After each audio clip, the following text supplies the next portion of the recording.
Sur le bateau, sur le plan, deux types de bateaux. 3 bateaux et 2 types de bateaux. Vous avez un cotre corsaire, le jaune et noir avec son mât, avec son lignée. C'était le cotre corsaire le Renard, le dernier cotre corsaire équipé par surprise pour aller faire la chasse aux Anglais.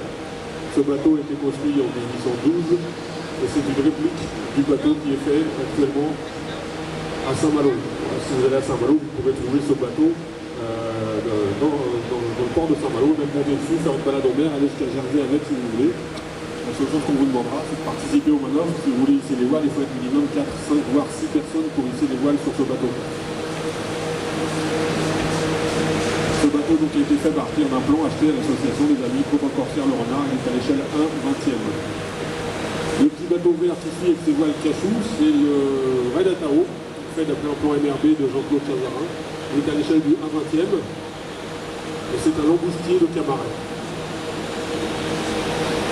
Le gros qui suit derrière, c'est pas le propriétaire, mais le bateau, c'est un tonnier Dundee de Concarneau, de l'immatriculation CC pour les cartes de pêche de Concarneau. En 1937, son numéro d'immatriculation, et le bateau, lui, l'original, a été fait en 1920. Ce bateau a été fait à partir d'un plan acheté justement au musée de la pêche de Concarneau, qui est à l'échelle du 30e, et le modéliste a modifié ce plan pour le faire à l'échelle du 15e pour avoir un bateau plus réaliste.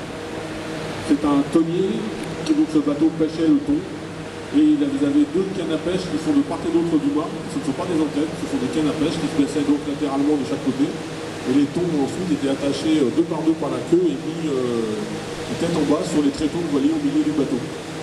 Ensuite, une fois qu'il avait suffisamment pêché, il rentrait à toute vitesse au port pour vendre le plus rapidement sa prise. Donc ce bateau a nécessité quelques centaines d'heures de travail de la part de son constructeur, étalé sur plusieurs années. Et tout est fait maison à bord, à part l'électronique, tout le reste, le cordage, les voiles, les poulies, les câbles de mouton, l'encre, le bout dehors, les mâts, tout a été fait au club ou chez lui, par petits bouts. Et vous voyez maintenant le résultat de ce magnifique travail.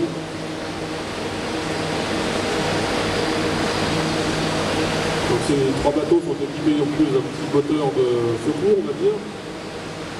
Le langoustier de Camaret a lui été motorisé dans les années 30, donc il est fidèle à la réalité. Vous voyez, la petite cabane marron avec sa cheminée qui est sur le pont, c'est le moteur du bateau.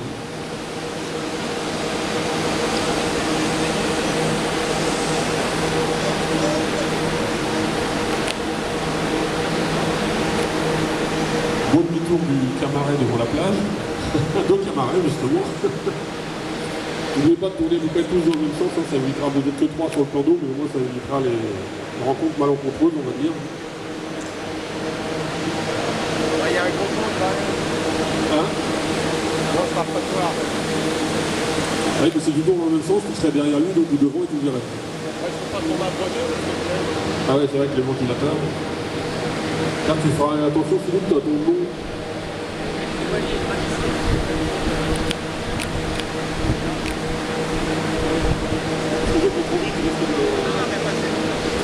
Les navigations sont très réalistes comme vous pouvez le voir. J'espère que le bruit des ventilateurs ne sera pas trop pénible. En train de se faire la malle, comme Zorro.